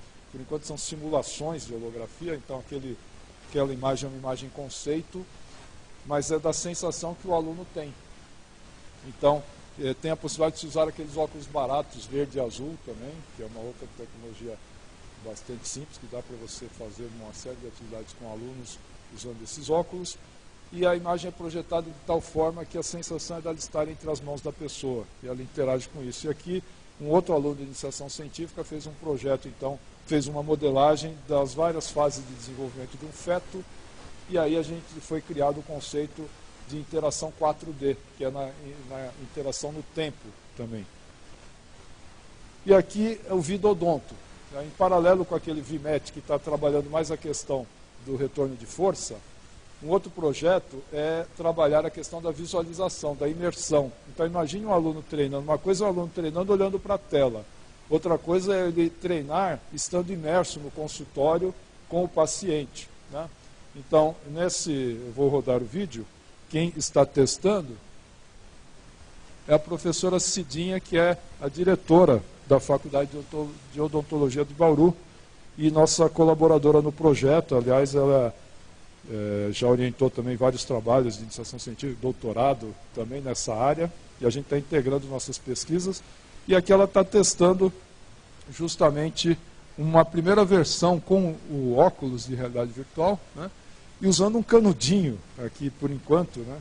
Um canudinho desses de refrigerante, simulando a seringa. Depois a gente vai substituir, vai ter uma seringa de verdade, vamos integrar ao VMET para ter o retorno de força, e eu vou pôr também um boneco manequim para que a pessoa sinta também o contato, por exemplo, para abrir a boca do paciente, etc. Então ele vai estar vendo virtualmente, com todos os detalhes, mas vai estar sentindo também como se estivesse no mundo real. Bom, eu já devo estar com o tempo já estourando, mas eu vou falar um pouco sobre metodologia, porque tecnologia sozinha não adianta, como a gente já tem comentado desde o início. Tá? Você tem que ter associado, na verdade é o contrário, você tem que ter uma metodologia e aí você vê quais as mídias mais adequadas para executar aquela metodologia dentro de todos aqueles parâmetros que eu já comentei, do contexto, da infraestrutura e tudo mais, né? Eu selecionei algumas, só para citar, tendências em termos de metodologia de aprendizagem. Não significa que seja a melhor, a única, ou que eu esteja estimulando que tem que ser assim, mas são exemplos de tendências que estão ocorrendo estimuladas pela adoção de novas tecnologias na sala de aula. Então, a sala de aula invertida é um exemplo em que a gente aproveita melhor o tempo em sala de aula para desenvolver atividades práticas, exercício, aquilo que antes os alunos faziam em casa. Eles assistiam a aula expositiva na escola e depois faziam exercícios em casa. A parte expositiva pode ser na forma de vídeo hoje em dia, pode ser na forma de uma multimídia, de outras formas interativas, que o aluno pode, sozinho ou em conjunto com os colegas, mas em outros momentos, acessar. E a sala de aula, aquilo que antes ele fazia em casa sem nenhum suporte, ele pode fazer em sala de aula com atendimento personalizado, o professor circulando e atendendo as dúvidas específicas de um aluno ou de outro, dando uma maior personalização no atendimento. Tá? A gente não precisa mais da mídia aula expositiva o tempo todo. De vez em quando sim, mas não precisa ser o tempo todo.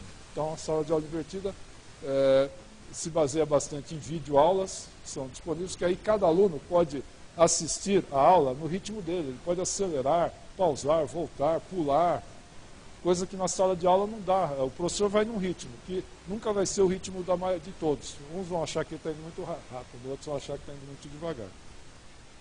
A gamificação é o uso de tecnologia de games em aplicações que não necessariamente são jogos. Tá? Existem conceitos, técnicas que se usa para motivar o aluno, para manter o aluno engajado num jogo, que você pode usar para mantê-lo engajado numa atividade de aprendizagem também. Você não precisa transformar a sala de aula em jogo. Mas existem muitos conceitos que os designers de jogos usam nos jogos que eu posso usar no meu design da atividade educacional. Learning Analytics é algo que só é possível hoje graças ao uso das tecnologias virtuais, digamos assim, naquele conceito que eu comentei hoje. Se o aluno acessa os conteúdos, acessa as suas atividades por meios computacionais, acessando um site, acessando uma ferramenta, tudo isso permite que sejam armazenados e capturados um conjunto enorme de dados, de informações, que numa sala de aula convencional não dá. Na sala de aula convencional é só o olhômetro do professor para perceber a reação do aluno e tal, mas não passa muito disso.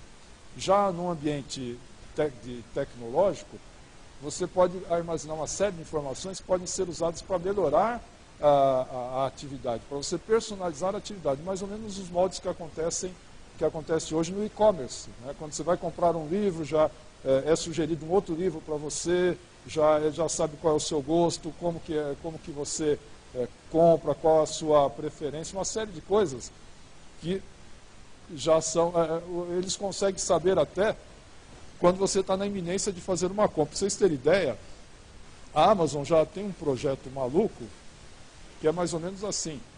Você ainda não comprou o livro e ela já te mandou despachar para sua casa. No risco, assim, pelo sistema de inteligência de analytics deles, eles viram, ela está num ponto, mais cedo ela está para comprar esse livro. Sabe antes que você vai comprar, isso que é interessante. Ela consegue saber que você vai comprar antes de você ter decidido. Aí o livro vai para sua casa. Pode ser que você vai tomar um susto e que quando você decide, toca a campainha, o livro já chegou. Ou pode acontecer de chegar e falar, olha, eu achei que nós achamos que você iria gostar desse livro. Se você quiser, pode ficar com ele, a gente já debita do cartão, senão é só devolver. Mas vai ser um risco calculado, porque eles já analisaram todo o histórico. Então, com o Learning Analytics, usando essas mesmas técnicas, você vai conseguir saber que um aluno pode desistir antes dele saber que vai desistir. Dá para perceber uma tendência desse aluno ser como se diz, uma perda para a turma. Tá? Então vamos agir antes que isso aconteça.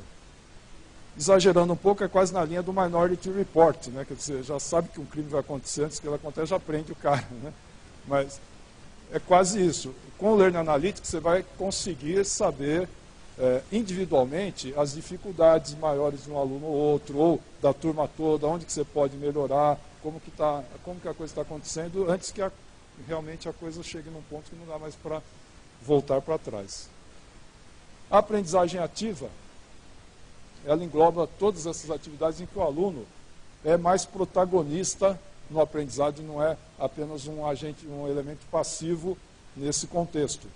E aí a gente tem aprendizagem baseada em projeto, tem várias técnicas de se fazer com que o aluno seja realmente mais atuante e menos passivo. E é assim que tem que ser com as novas gerações, tá? Porque elas estão acostumadas a serem mais ativas desde o início da sua vida mesmo. Conectivismo é um outro conceito que mostra que admite pela primeira vez a possibilidade da inteligência estar fora do indivíduo. Tá? Você ter uma inteligência, a soma das inteligências de uma rede é menor do que a inteligência dessa rede. A inteligência coletiva é maior do que a soma das individuais. Né? Isso já é uma realidade, né? Pierre Levy é um dos que já há muito tempo fala sobre as redes da inteligência, a inteligência coletiva, etc. E o conectivismo é você realmente aproveitar esse fato de que o aprendizado se dá em rede e levar isso em consideração ao fazer o design da sua atividade. Para encerrar, eu trouxe aqui alguns relatos de experiência, também pensados assim, meio aleatoriamente, tá? Coisas que me vieram aqui, que eu achei que eu poderia contar para vocês, relacionados ao uso de tecnologia em sala de aula. Tá? O primeiro deles é o uso de webconferência. Cada vez mais eu tenho usado isso, o recurso de vídeo online, de conferência online, nas minhas atividades. Então, dentro do conceito de aprendizagem ativa também. Eu coloco meus alunos para...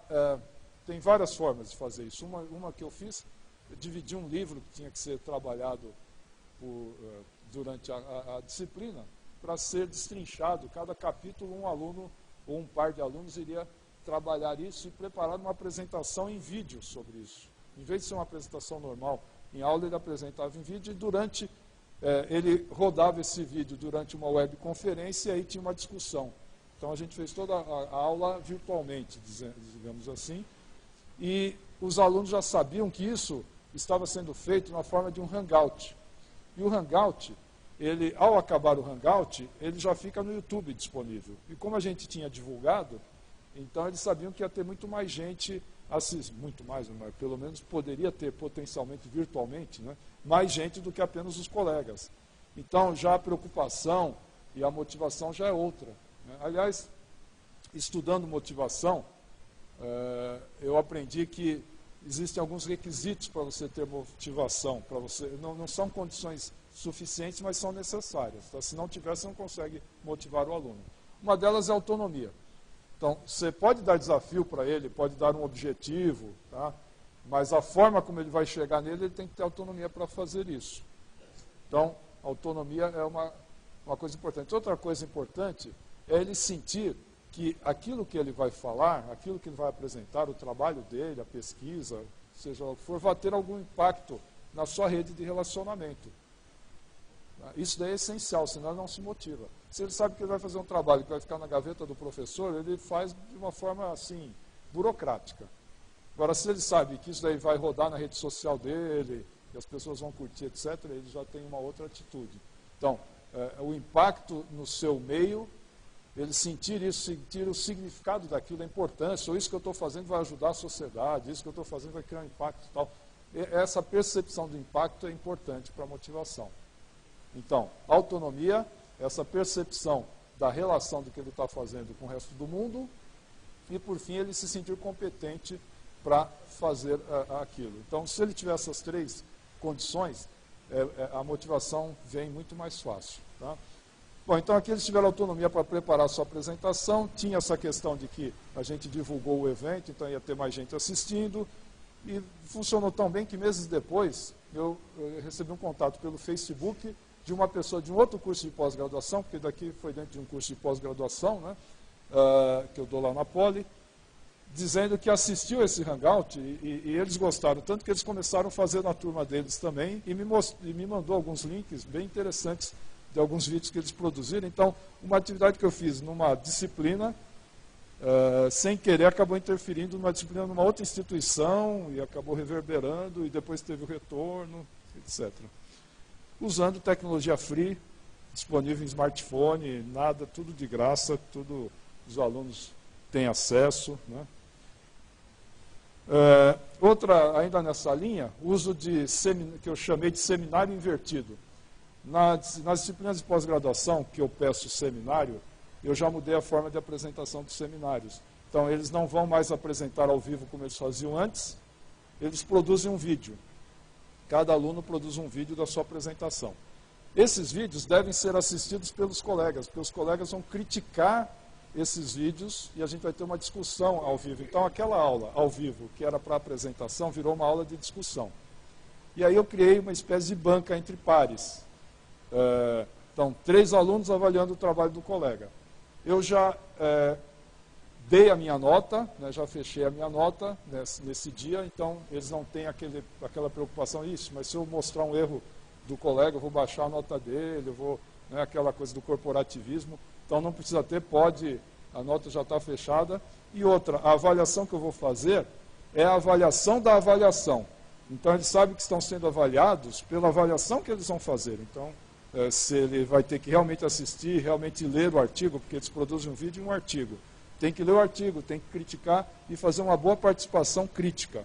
Então, a participação é muito melhor do que aquela tradicional apresentação de seminário em que os alunos ficam desmotivados assistindo o colega apresentar. Tá? Então, é o que eu chamei de seminário invertido.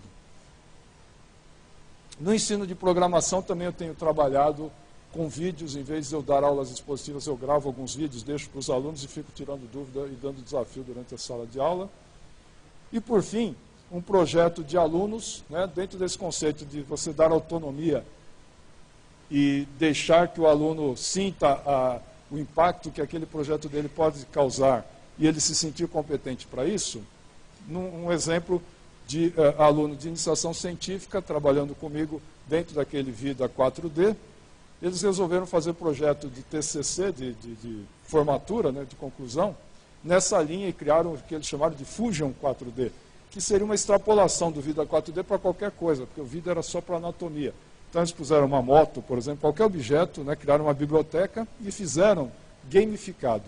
Fizeram para a plataforma do Xbox, com a interface de jogo, etc. Tá? E aí, eles se animaram tanto, eu não precisei fazer nada, eu só joguei a semente. Né? Virtualmente tinha um bom projeto. Eu não tive trabalho nenhum de orientação praticamente nesse projeto, e eles, por conta própria, foram ganhar o prêmio na Poli do ano de melhor projeto naquele ano, mas não se contentaram, resolveram inscrever num concurso chamado de Magic Cup, que é um concurso da Microsoft mundial. Né? E aí eles se inscreveram, falaram, só me comunica, professor, estou me inscrevendo. Tá, tudo bem, vai lá, manda ver.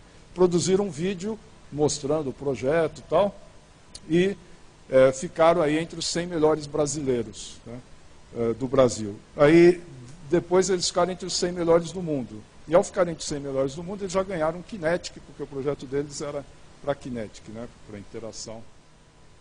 E eu só recebendo os e-mails, falei, professor, conseguimos passar mais uma etapa. Até uma hora que eles falaram, professor, prepara o passaporte.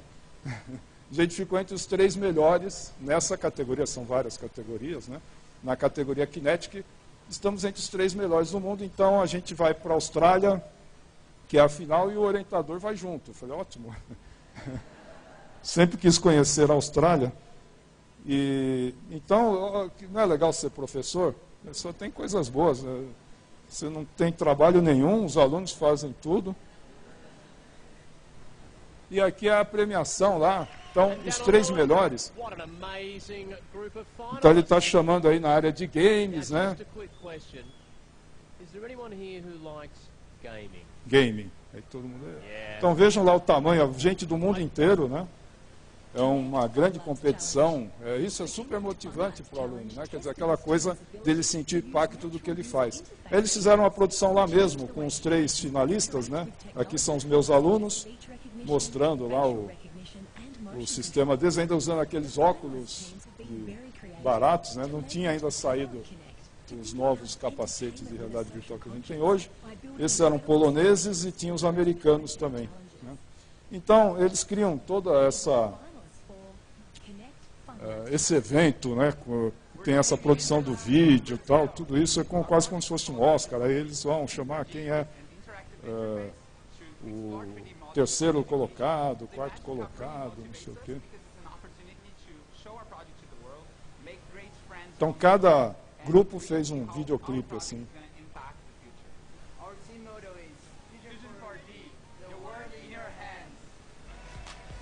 E aí está chamando então os americanos.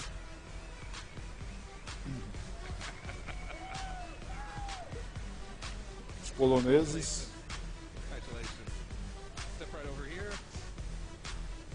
E eles ganham um bom dinheiro, porque o orientador não ganha nada, só a viagem, né? Mas eles ganham um bom valor. Aí ganham notebook, smartphone, acho que mais $20 mil, uma coisa assim. E os amarelinhos é o Brasil aqui, esse grupo amarelinho, o pessoal do Brasil. Tinham vários de outras faculdades também, que foram premiados em outras categorias também. E aí eles ganharam em primeiro lugar.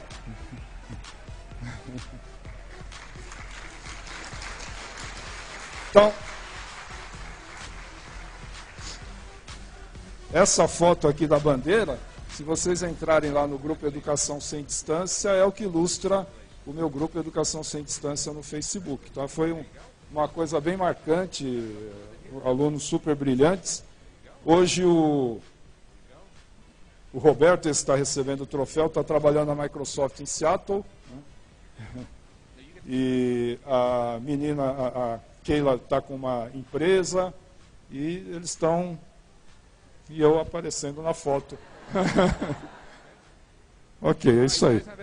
Agora, se houver tempo, né, fica para questões. João, com você.